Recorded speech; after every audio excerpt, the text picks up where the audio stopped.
Atomarium is a scientific and educational laboratory in the Atom Pavilion at VDNKh, where you can get acquainted with basic physical concepts through interactive experiments and exhibits.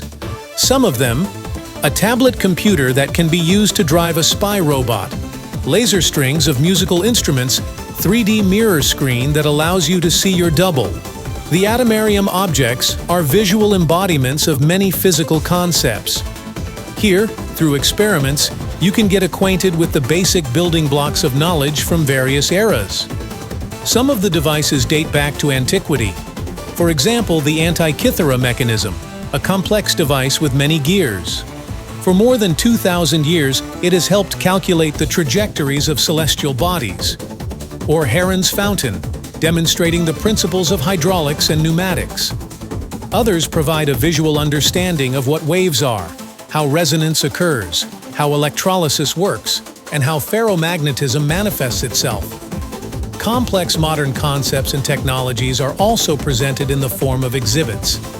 Here they tell and show what thermonuclear fusion, the constant bar, and the theory of relativity in processes are. You can look inside the sun and see what processes take place in its depths. The Atomarium objects clearly demonstrate many physical phenomena. Here you can get acquainted with the fundamental principles of knowledge from various fields of science. In the Atomarium at VDNKh, you can touch exhibits such as interplanetary scales, which allow you to find out how much you would weigh on Mars or Venus, and also participate in interactive games such as laser croquet, atomic basketball, playing a laser harp, creating your own mirage and starting a chain reaction.